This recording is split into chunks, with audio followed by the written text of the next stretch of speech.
O vento da tempestade começava a se acalmar. Durante muito tempo, Jó havia vivido em um ciclo de dor e perguntas. Ele havia perdido tudo o que possuía: suas terras, seus rebanhos, sua riqueza e o que mais doía em seu coração: seus próprios filhos. A doença havia tomado seu corpo. Feridas cobriam sua pele. Ele havia se sentado na poeira, abandonado, humilhado, tentando entender por que tudo aquilo havia acontecido. Durante dias e noites, ele discutiu com seus amigos. Eles insistiam que aquele sofrimento só poderia ser consequência de algum pecado escondido.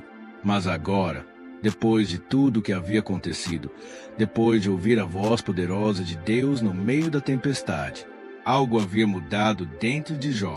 Ele não tinha recebido todas as respostas que imaginava.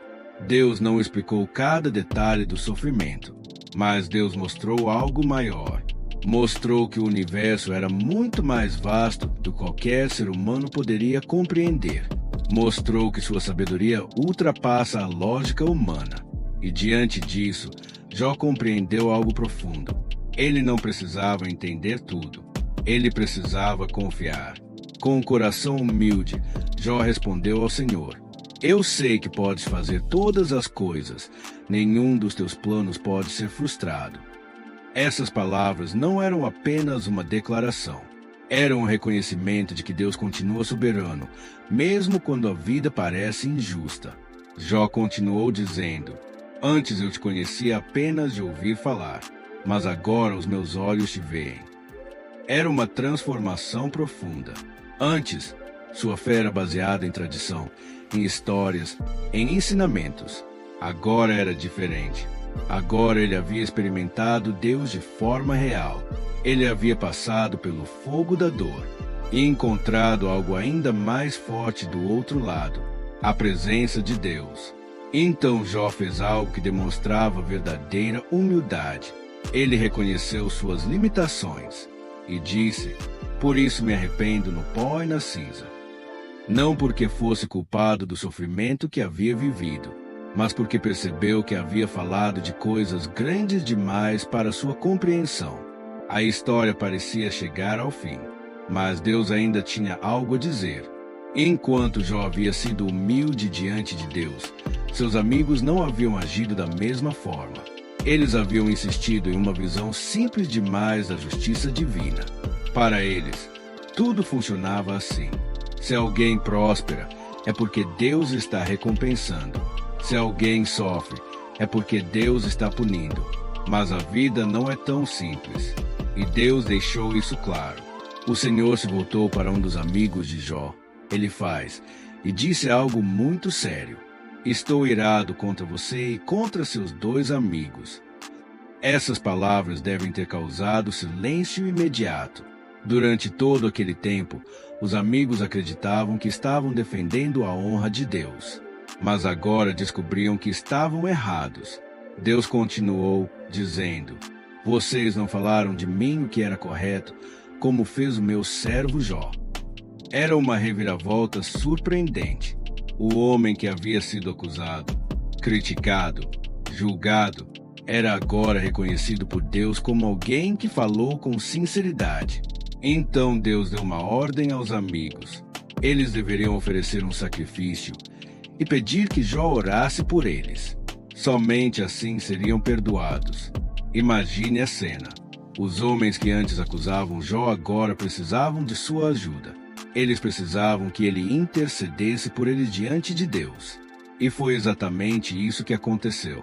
Os amigos trouxeram os sacrifícios conforme Deus havia ordenado.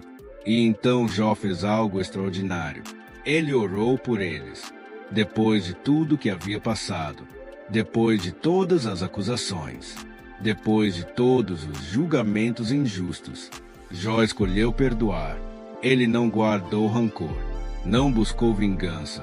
Ele simplesmente intercedeu.